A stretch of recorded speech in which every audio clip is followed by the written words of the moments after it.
ay may pamagat po na the temple of the living God. Amen. Praise God. So, ang atin pong verse ay matatagpuan in 1 Corinthians chapter 3 verse 16 and 17. Ang sabi nga po dito, don't you know that you yourselves are God's temple and that God's Spirit dwells in your midst? If anyone destroys God's temple, God will destroy that person, for God's temple is sacred and you together are that temple.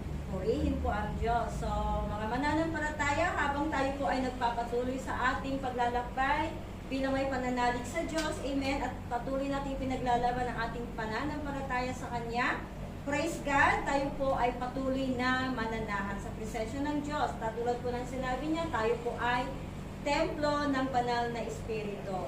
Amen. Hallelujah. Mananatili sa atin yung presensya ng Diyos at patuloy na tayo po ay nagliliwanag sa ating mga kapaligiran. Amen.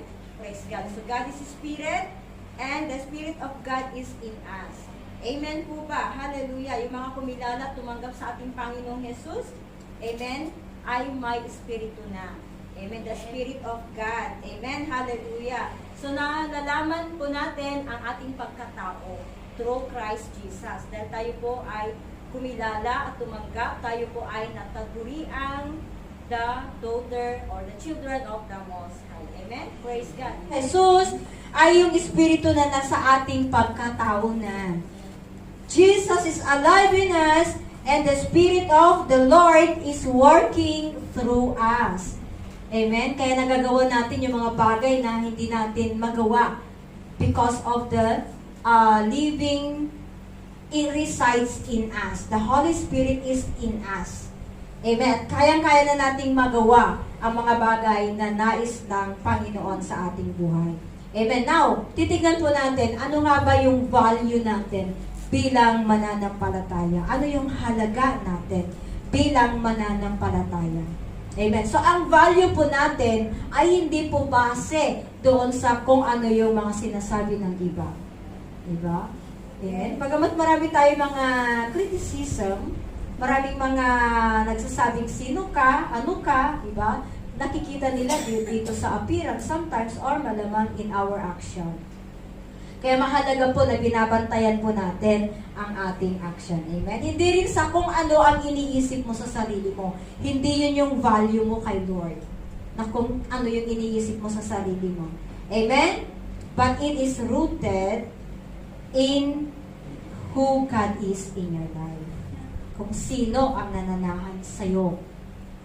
Amen. Amen. So napakahalaga po, importante po na malaman po natin kung ano nga ba yung halaga natin bilang mananampalataya. Kasi minsan, tayo mismo, sarili natin, sinasabihan natin yung sarili na wala na talaga akong halaga, wala akong silbi, diba? Diba? At sinasabihan mo yung who is residing in you. Yung Santong Espiritu na nasa atin. Wala kang silbi, Santong Espiritu, parang sinasabi mong gano'n. Amen! Hallelujah! So, our value comes from our relationship with Jesus Christ. Ultimately, kung sino ang nasa atin, who lives in us. Amen? Hallelujah! We are the children of the Most High. I-claim po natin lagi yun. Praise God! Sabihin nga natin, we are the children of the Most High. And we are called to be holy because God is holy. Amen. Sinasabi po niya yan sa kanyang salita that God is holy, so we must be holy. In 1 Peter chapter 1 verse 16. Amen. So God is our creator at tayo po yung templo ng Diyos. Kaya nga tayo ay nilikha na kawangis ng Panginoon dahil sa atin po mananahan ang Espiritu ng Diyos. Amen. Hindi po sa bagay, hindi po sa hayop, kundi tayo na nilalang ng Panginoong kawangis niya, sa atin po mananahan ang Espiritu ng Diyos. Amen? Kaya wag po nating abusuhin. God desires us to care for ourselves. Pinapahalagahan natin dapat ang ating sarili. To care, nurture ourselves, physically, emotionally, spiritually, and even relationally. Diba? Eh kung nagpapaganda tayo physically, yung emotion naman natin, tulo emote naman tayo. O diba? Di nasasaktan pa rin natin ang Santong Espiritu. Di naman po bawal mag-emote, pero hindi naman po yung isang taon nang nag-i-emote. Amen. Hallelujah. So pangalagahan po natin ang ating pangangatawan. Magiging maayos po dapat ang templo ng banal na Espiritu. Amen. Tayo pong tumanggap kay Kristo Jesus. Amen. Ang ating sarili ay isa na pong handog sa Diyos. Inaalay na po natin ang ating sarili, ang ating buhay. Kapag kasi buhay, general yan. Katawan. Lahat-lahat na maging ang isip natin dapat patuloy na nababago po yun. Natatransform tayo into the likeness of Christ Jesus. Amen. Upang tayo po will be able to serve God. Diba? Mayroon ba namang tinawag si Lord na hindi niya binago? Lahat binago ni Lord para makapaglingkod ng maayos ang tinawag ng Panginoon. Amen? Being able to serve Him in a ways that we should honor the Lord. Amen? Praise God, hindi na natin pagmamayaring ating katawan. Sabihin nga natin, hindi ko na pagmamayari to. Hindi ko na pagmamayari to. Amen? Sabi nga po dito sa 1 Corinthians chapter 6 verse 19, hindi ba't ang katawan ninyo ay templo ng banal na espiritong nasa inyo at tinanggap ninyo mula sa Diyos? Kung ganoon, ang katawan ninyo ay hindi na sa inyo, kundi sa Diyos. Yes. Amen? Dahil tinubos kayo ng Diyos, tinubos na po tayo ng Diyos, sa napakalaking halaga. Kaya gamitin ninyo ang inyong katawan sa paraang ikapupuri sa Diyos. Amen. So every time we move, every time we speak, it should be pleasing to our God. Lahat po ng ating kinikilos, diba? Kahit ba sabihin natin in a hidden agenda tayo, kilala tayo ng Panginoon. Amen. To wherever we go. Where do we go from here, Lord? Sabi nga ni King David. Amen? Hindi tayo makakatago. And the main purpose po sa ating buhay mananampalataya is to grow in the righteous character of God. Yes. Amen? To grow in the righteous character of God through His dwelling in us. Amen? By the power of the Holy Spirit. Amen. May power ka, kapatid. Yes, amen. Amen. Taas ng kamay, may power. Amen. Kung hindi natin napapangalagaan ang ating sarili, ang ating katawan, body, soul, and spirit, wala din po tayong kakayahan na pangalagaan ang mga ipapaalaga sa atin ng Panginoon. Yes. Ni katawan nga natin, ni sarili nga natin, hindi natin kayang alagaan. Mapapangalagahan pa kaya natin yung ibibigay ni Lord sa atin, naalagaan natin.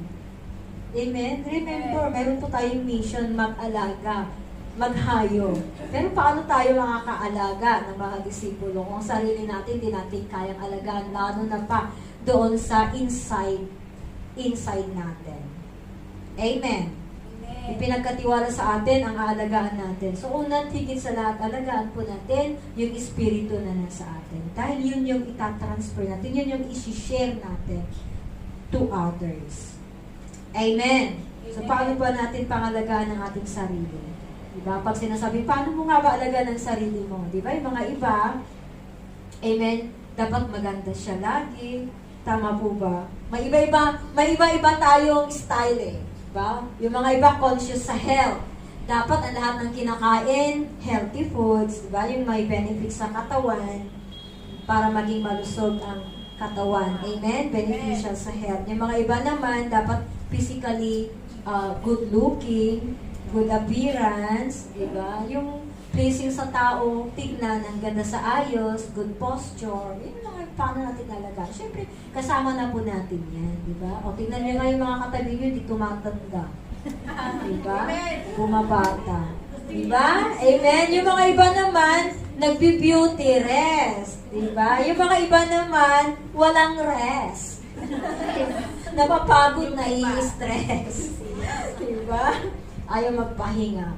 Pero, kailangan din po natin magpahinga. Even Jesus Himself, Nagpahinga din po yan. Yes. Remember, tinawag niya yung mga disipulo niya in a quiet place and sabi niya doon, come and get some rest with me. Amen? Mababasa po yan sa Mark chapter 6 verse 38 to 45. Amen. Hallelujah. And mga iba naman po, yung concept po nila of taking care of themselves is yung hygiene. Di ba? Dapat malinis siya. Di ba? Hygiene. Amen. Malinis tingnan ang katawan. At ang mahalaga po, na dapat iniingatan natin sa ating sarili ay ang ating puso. Amen. So kapag yung puso nyo, baka nalaglag na yung puso. So yung puso po natin, yung laman ng puso po natin is much more matters to God. Ang sabi nga po sa Proverbs chapter 4 verse 23, above all else, guard your heart, for it is the wellspring of life. Amen. Kailangan daw po above all else. Walang nangingibabaw na ibang inaalagaan mo, kundi ang puso mo. Yun po yung sinasabi niya dito, we must guard our heart. We must nourish our heart. We must care for our heart because it matters to God.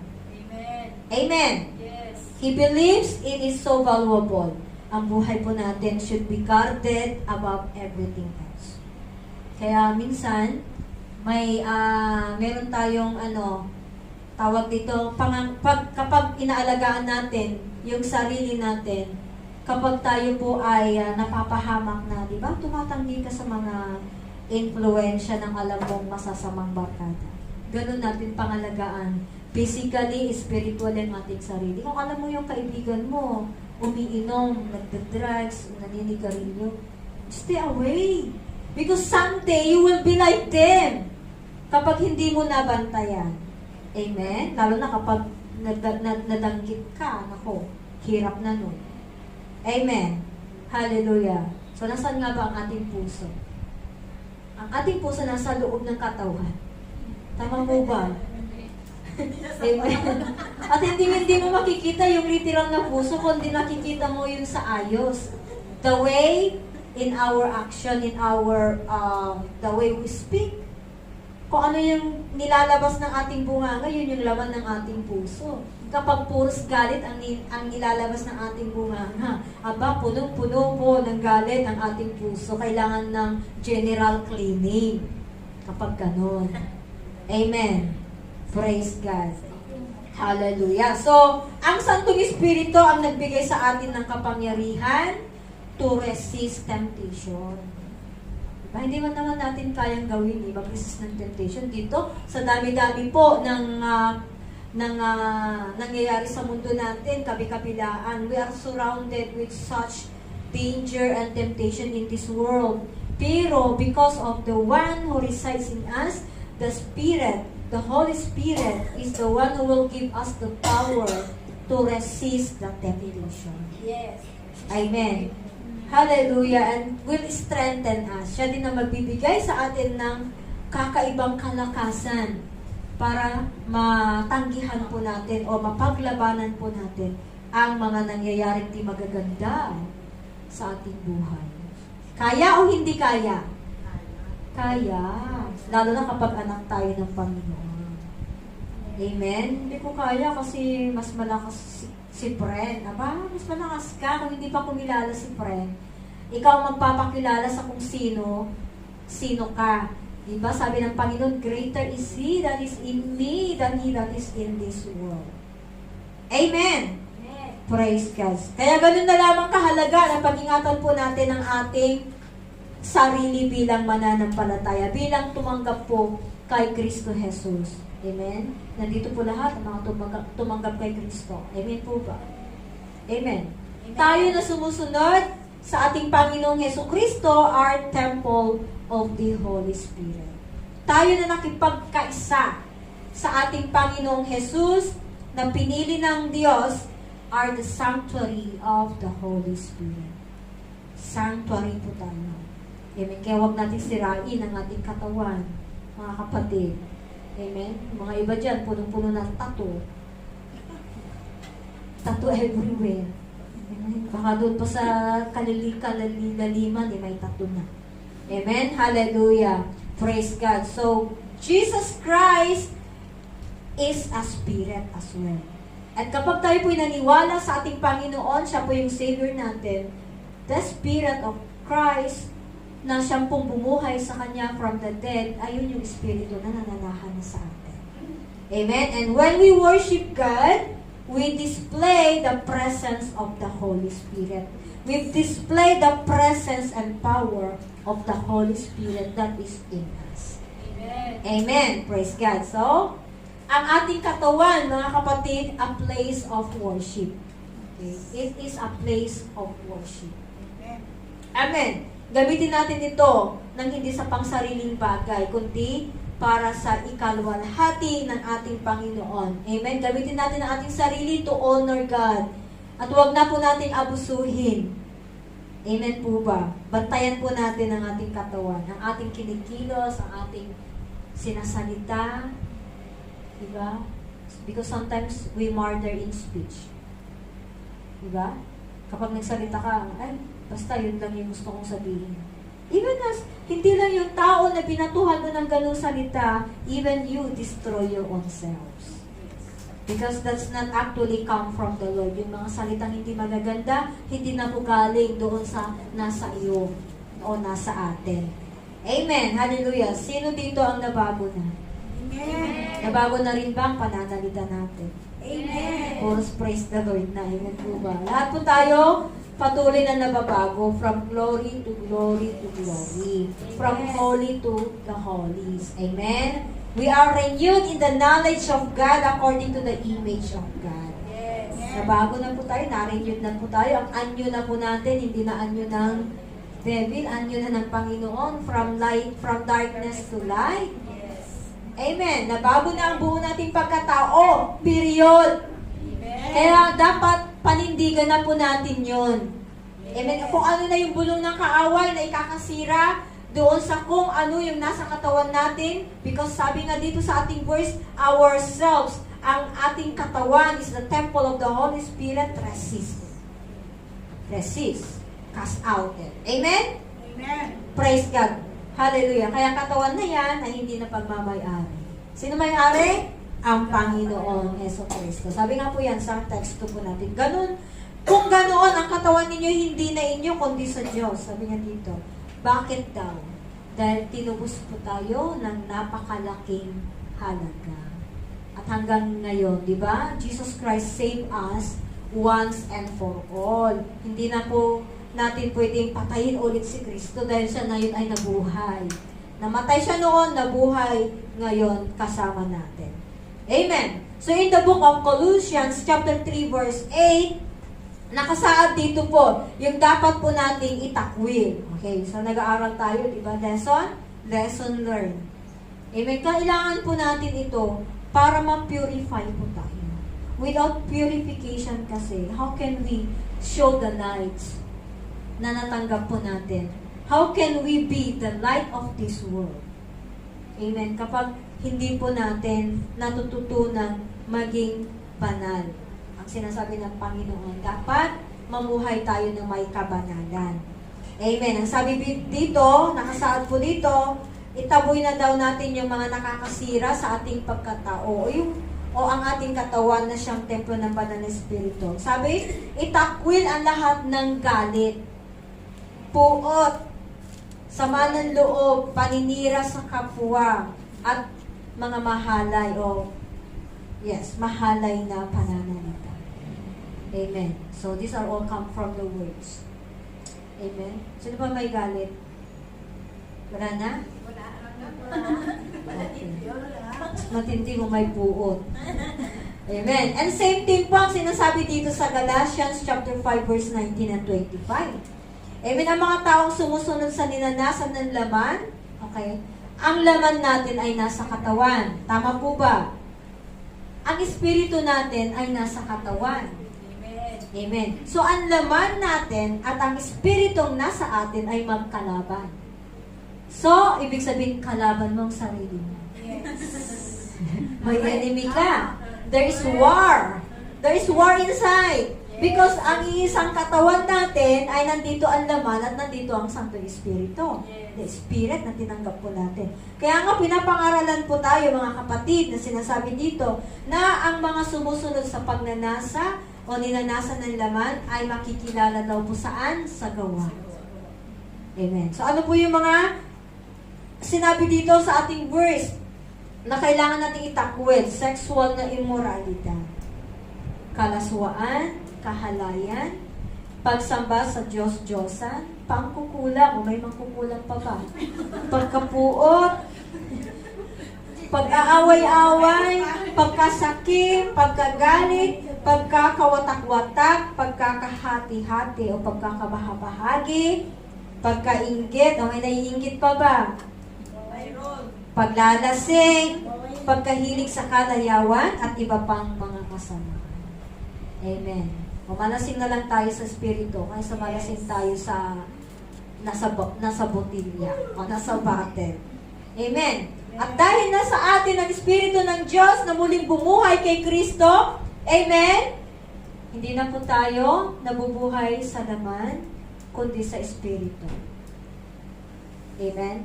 Dapat nabubuhay na tayo ayon sa kung sino tayo, ayon dun sa pagkatawag po natin. Ano yung pagkatawag natin? Tinawag po tayo bilang anak ng Diyos. Amen.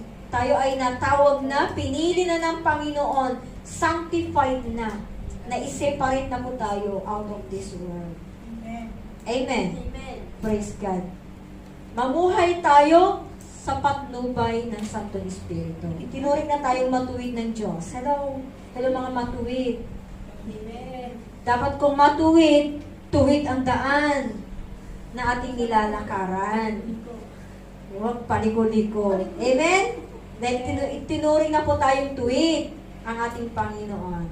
Hallelujah. Gayon ay, sabi niya, iwasan na po natin ang mga nagpaparumi sa ating pagkatao. Marami pong mga bagay na nagpaparumi sa atin. Nagsinungaling lang tayo, nagparumi na sa atin yon, di ba? Well, napaka-critical po ang kasalanan niyang pagsisinungaling.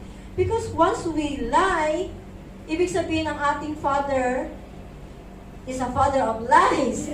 Amen? Yes. Sinasabi po yun sa Bible. Kapag nagsinungaling tayo kahit sa maliit lang na bagay, wala po tayo sa Espiritu ng Diyos, doon po tayo sa Espiritu ng Father of lies.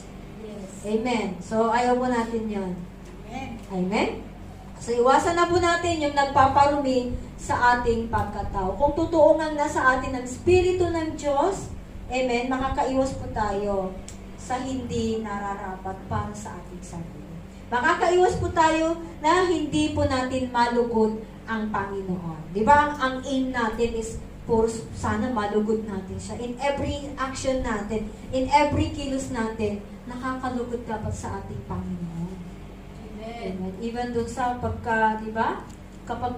Kapag rooted na tayo sa ating faith, kahit gusto mong magalit, pinipili mo yung galit na maganda. May ganon? Di ba? Pinipili mo yung galit na which is lang. yung alam mong kaya niyang tanggapin. Diba? Kaya tayong mga mananampalataya, hindi yung pabugso-bugso sa pananalita, hindi yung padalos-dalos tayo magpitaw ng salita. Because it can really damage yung tao na yun. Lalo na sa damdamin. Amen? Lalo na kapag wala pa yan, malalim na relasyon sa Panginoon, hindi na natin siya mahatak para kilalanin pa maayos o kilalanin pa maigi ang Panginoong Hesukristo sa kanyang buhay. Amen. Sabi nga dito, kung wala sa isang tao ang Espiritu ni Kristo, siya hindi kay Kristo. No? Kanino kaya? Diba? Tiyakin po natin na yung Espiritu ng Panginoon ang nasa Espiritu natin, nasa katawan natin, na baka ibang Espiritu yan. Maraming Espiritu dito sa mundo. Oh. So, tingnan natin, baka iba na yung Espiritu yung sinusundan po natin. Amen. Ang banal na Espiritu at ang ating Espiritu po ay parihong nagpapatunay na tayo nga po ay anak ng Diyos. Ito po yung confirmation natin. Amen? Ano ba yung tatak natin? tatak na espiritu. Amen. Kaya kahit anong churches yung kapatiran natin, makikita sila sa gawa. Nakikita sila sa bunga. Amen. Dahil yung tatak din nila, kaparehas ng tatak ng taga-GCSGO. Amen. Amen. Tatak espiritu. Holy Spirit ang ating tatak. Amen.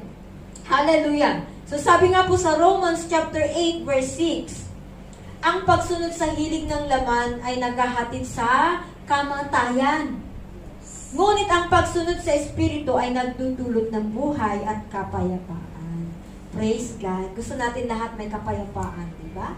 Gusto natin talaga yung buhay na walang hanggan. Bagamat mamatay tayo dito sa mundo, wag lang po tayong mamatay ng dahil sa kasalanan. Amen. Dahil in the eternal, kung may eternal life po tayo, may eternal death din. May eternal hell. Amen. Patay na nga tayo dito sa lupa ng kasalanan, patay pa tayo doon sa eternal life in a death. Doon sa karagat-dagatang apoy na kung saan the devil belongs. Amen. Kaya wag na po nating isa puso, isa isip, maging isa gawa yung mga bagay na siyang nagtutulot sa atin ng kamatayan sa ating physical, spiritual. Amen. So, same din po sa ating templo. Saan ba ang ating templo? Ang ating church. Dito. This is a temple of God and this is sacred. Kung saan tayo ay nagkakatipon-tipon, nagaganap ang ating fellowshipping, dito tayo lumalago. Tama po ba?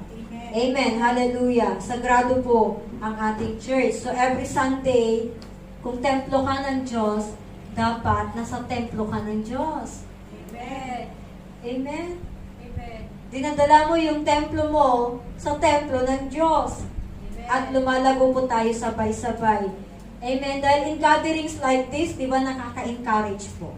Yes. Yung mga iba nga, hindi na makatiis sana Sunday na. Kasi dito natin nailalaan, kumbaga na ibubuhos yung mga sangkatutak na emotion po natin sa bahay ni Amo, doon sa kung saan tayo nagtatrabaho. Diba? Minsan dito natin lahat ibinubuhos. There will be upliftment, there will be encouragement towards each other, diba? In gathering like this, nakaka-encourage tingnan na andito lahat yung mga kapatid mo. Amen po ba? Amen. So, nabubuhayan tayo ng panibagong pag-asa at magiging tayo ang channel of encouragement to others. Sila din ay nababahagian po natin sila ng kakaibang kalakasan, ng kakaibang pag-asa. Amen? Lumalago tayo sa pananalig at relasyon po natin sa Panginoon. Kung mag-stay tayo sa labas, may paglago po ba ang katawan natin, ang espiritu natin? Wala. Matutuyot yan, kapatid. Hello, matutuyot yan. Yes. Amen. O, bakit di kayo makatingin dito? Matutuyot ang espiritu natin. Amen? Hallelujah.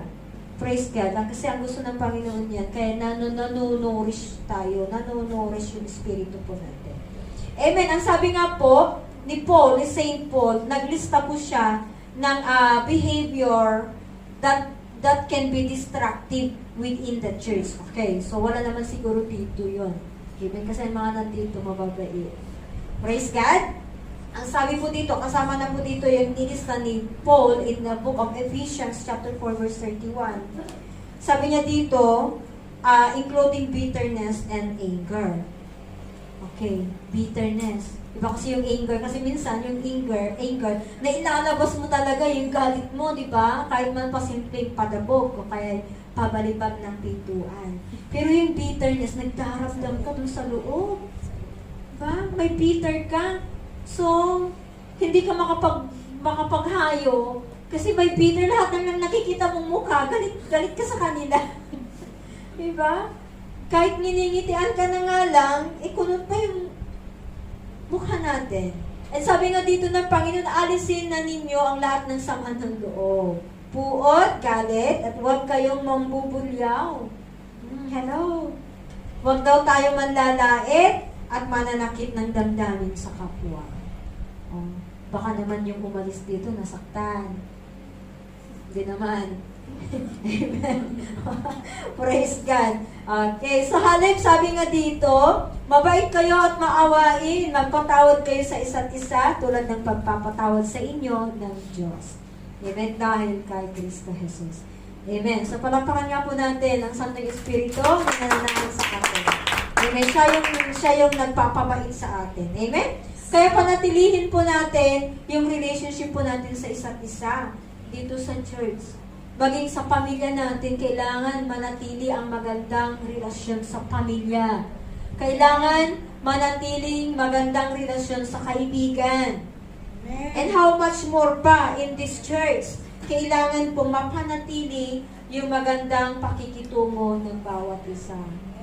I'm glad you are here. And then yun ba, iniwasan mo yung isa, no? Hindi mo kinamayan. Kasi may something. Amen. So ito yung reason minsan. Kasi kapag may nasaktan tayo, mga kapatid, dito sa church, may or galit tayo, ito yung reason minsan na hindi na dumadalo. Tama po ba? Malamang naiiyak. Hanggang tuluyan ng maglaho. Ang mahirap kasi pag naglaho na, nakalimutan yung address. Hindi na bumabalik. Kaya naman, si leader, sobrang pasensyado, sinusundo niya sa kung saan niya sinundo nung bago-baguhan lang siya. Diba? Kaya naman, sobrang si leader, sobrang matiisin, mabait. Diba? Sige pa rin ng sige. Ganyan talaga ang leader. Yes. Amen? May tiyaga, may pangunawa, may pagmamahal, may pangangalaga. Katulad ng pangangalaga niya sa kanyang katawan. Amen. Dahil ang Espiritu ay nasa kanyang katawan. Amen! Hallelujah! Praise God! So, wag po nating hayaan na yun yung mga reason kaya pala sila ay umalis na. Nakakalungkot. Amen? Kaya kung gano'n ang reason, please, abutin po natin sila ulit. Let us reconcile with them para ma-reconcile din po sila in God, with God. Amen? Hallelujah. Ayaw po ng Panginoon na mawasak ang kanyang templo. Ayaw po ng Panginoon na magkakawatak-watak tayo. Hello, kapag nandito pa tayo sa Hong Kong, please naman, magkakasama pa tayo. Wala pang mag-for-good. Kapag mag-for-good naman tayo, please naman, magkakasama tayo ulit. Doon sa Pilipinas, mag-gather like this and fellowshipping with the Lord. Amen! Hallelujah! Ayaw po ng Panginoon na tayo po ay magkanya-kanya, magkakawatak-watak. Huwag po tayo ang dahilan ng pagkakabahabahagi po ng iglesia. Yes. Amen. Strive for peace with everyone. Sige nga, peace be with you. Amen.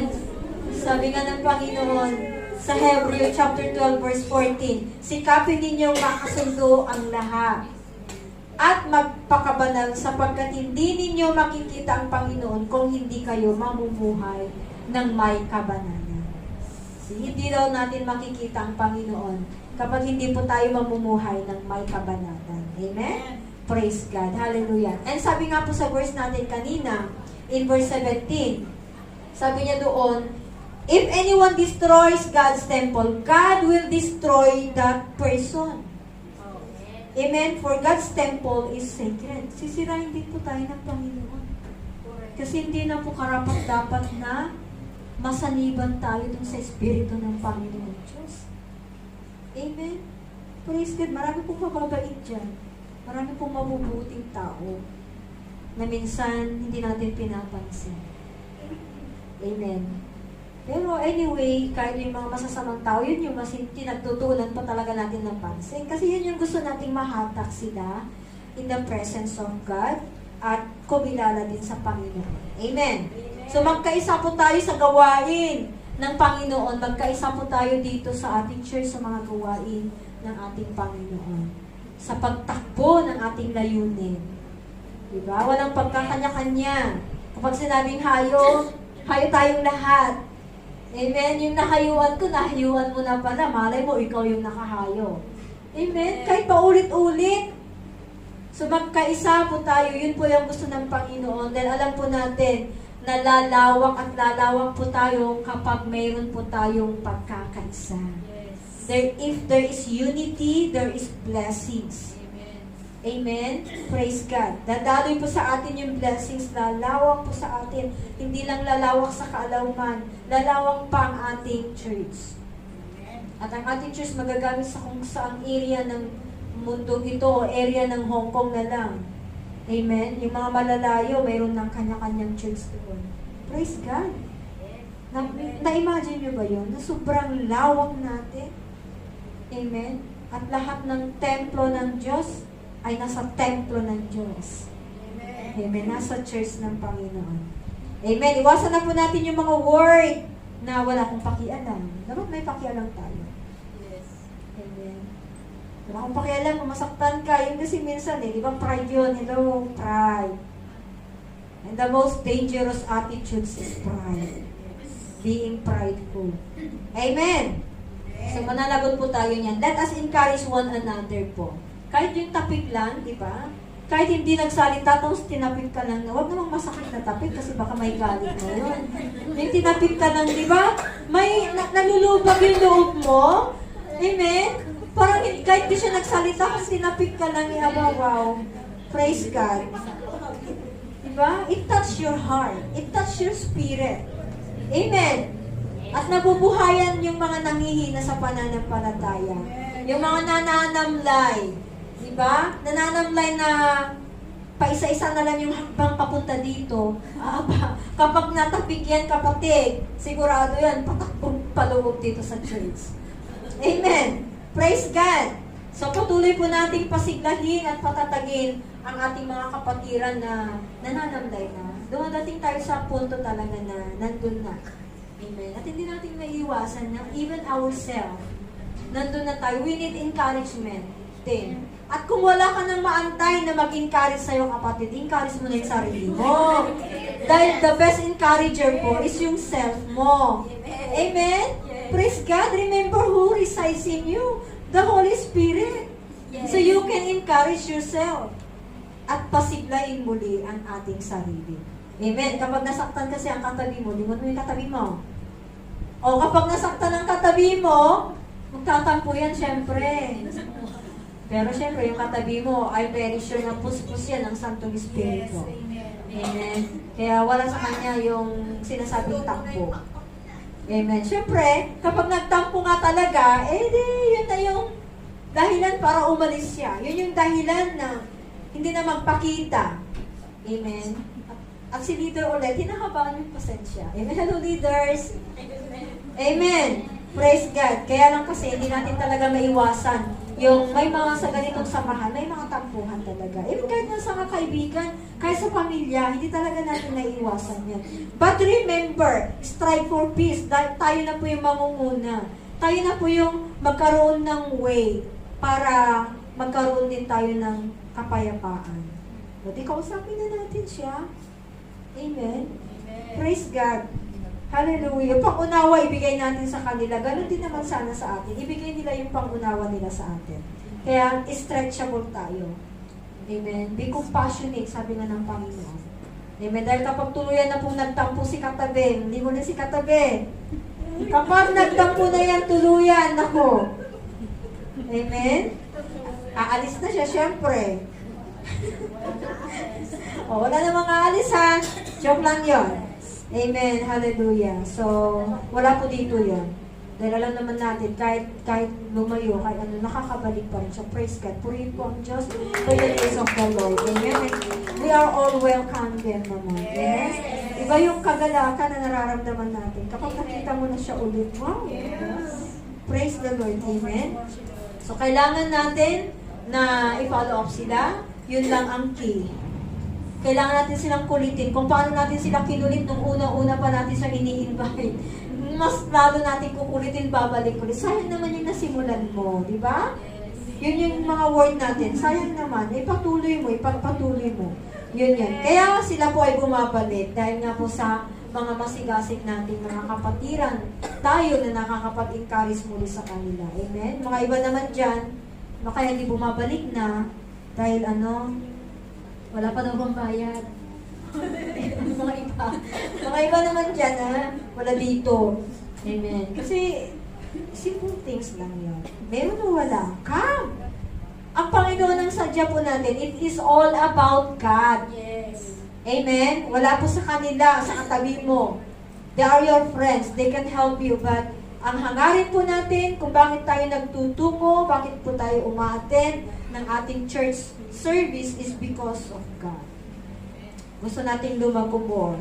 Amen? So, let us all motivate each and every one, mga kapatid. Amen. Amen? Uplift them. Amen? Hallelujah. So, kung magiging maayos naman ang ating individual, ang ating sarili, much more na maging ang ating templo. Amen? Kung inihiwalay mo ang sarili mo, hihiwalay ka sa templo. Amen? So, kung magiging maayos ang ating sarili, as an individual, maging ang ating templo ay maayos na rin. May kaayusan. May paglago. Amen? Bawat isa ay lumalago, bawat isa ay may tinatakbong goal. May tinatapos na layunin ng Panginoon. Sino naman nakapagsimula ng bahay? Bahay, Amen. Amen. Di ba yung bahay, ang goal mo, matapos mo, makita mo, may ilaw, lahat meron na. Yes. Amen. Ganun din sa atin. Tapos kapag buo ng bahay, dapat malinis yung bahay mo. Amen. So, ganun din ang gagawin natin sa ating katawan. Ito na yung katawan natin. Kung may mga bagay pa na nagpaparumi mula sa kaibuturan ng ating puso, linisin natin yan. Pag-general cleaning naman tayo. Huwag naman yung every month mag-general cleaning. Every day yan dapat. Nagpapabago tayo dapat. We are remolding, rebuilding again. Because the spirit na nasa atin ay espiritu na ng Diyos. Amen. Iwasan na po natin yung mga ugaling makamundo, mga behavior po natin. And yun nga sabi ko, the most dangerous attitudes is pride. Marami pong mawawasak na relasyon dahil sa pride. Amen.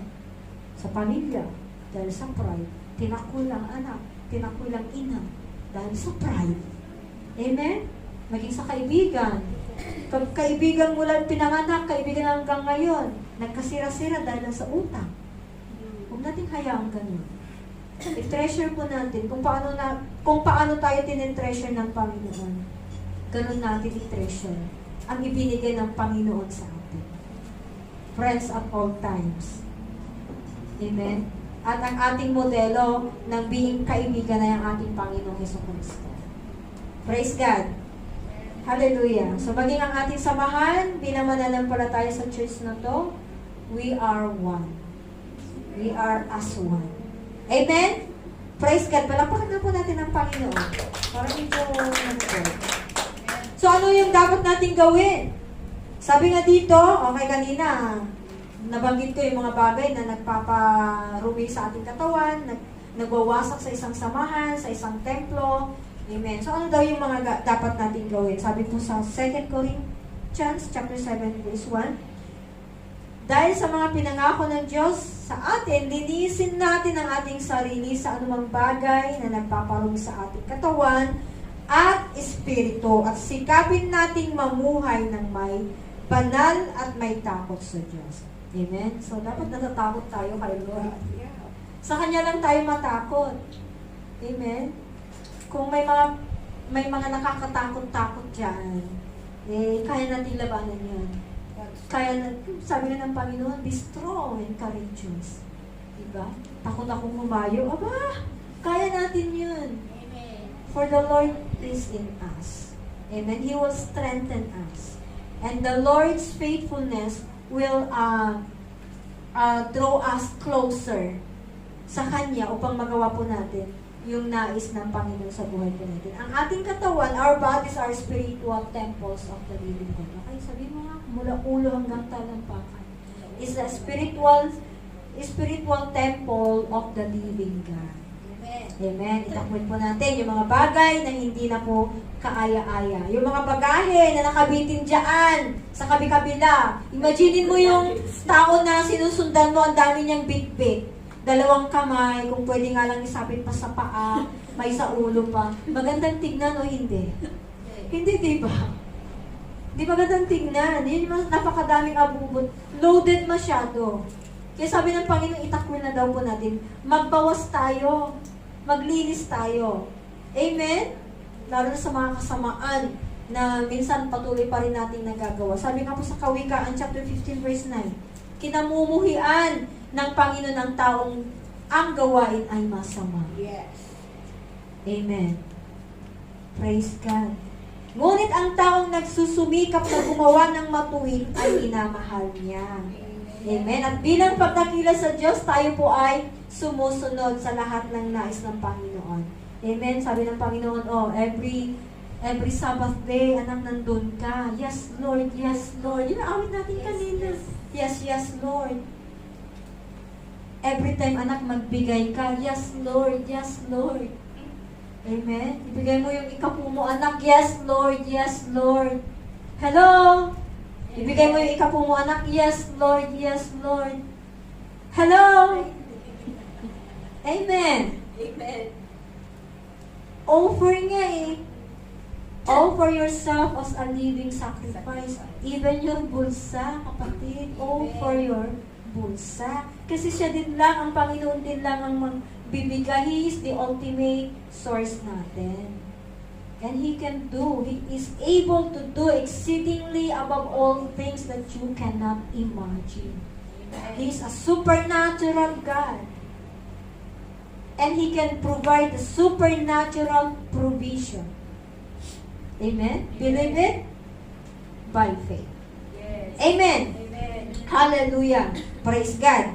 Kaya naman, glorifying God in our body, mga kapatid, requires us to abstain from such behavior, from such harmful behavior sa atin. Ano ba? Alam naman natin yung ginagawa natin minsan, di ba? Tapos, biglang may conviction.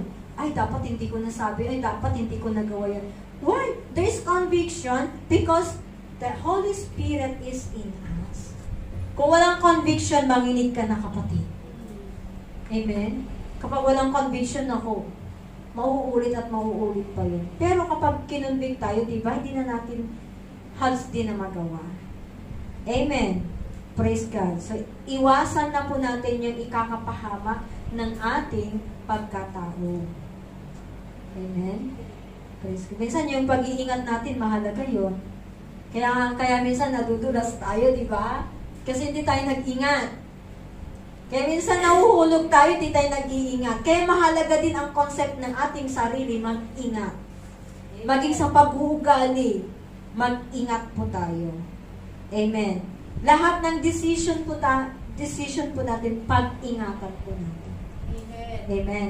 So, sabi nga po dito, in Galatians chapter 5, verse 22 and 23, ito po yung mga bunga ng Santong Espiritu. Yung Santong Espiritu na nananahan po sa atin, may bunga. Kaya magbubunga tayo. Kapag tayo po yung nagbunga, mga kapatid, na ipapakita po natin sa gawa. Wala pong bunga na nakatago. Mabubulok yan pag tinago mo yung bunga mo. Amen. Sabi po dito, the love, the joy, peace, long-suffering, gentleness, goodness, faithfulness, meekness, temperance. Amen. These are all the fruits of the Holy Spirit na nananahan at patuloy na nadidevelop po sa atin. Amen. Kapag walang love, siyempre wala ding joy. Walang peace. Kaya nangunguna ang love, kapatid. Yes. Kasi kung walang love, wala nang lahat. Kung walang love, may gentleness ka? Wala. Amen. Kaya nangunguna yung love. Kaya nga, sabi nga din ng Panginoon, love the Lord your God with all your heart, with all your soul, with all your mind. Ang pangalawa doon, love your neighbor as yourself. Love. Love yourself din. Amen? Love your enemies. Kasi kung mahal mo ang Panginoon, mahal mo na rin ang enemies mo. Amen. So bilang Kristiyano, at ang katawan natin ay templo ng Santong Espiritu, amen, the Holy Spirit's power is available. Available na po yung power natin. Amen. We can do all things through Christ who strengthens us. Amen. Kayang-kaya na po nating mapaglabanan ang kapangyarihan ng kasalanan. Amen. Kaya na natin i-resist yun. Amen. Mangingibabaw na po yung kapangyarihan ng Santong Espiritu na nagbibigay sa atin ng buhay na walang hanggan. Amen. Praise God. So, ang kasalanan ay kasalanan. Walang maliit, walang malaki. Di ba, maliit lang yung nagawa ko, ikaw kaya, laki-laki. Diba? Kasalanan pa rin yun, kapatid. At walang distinction ang kasalanan.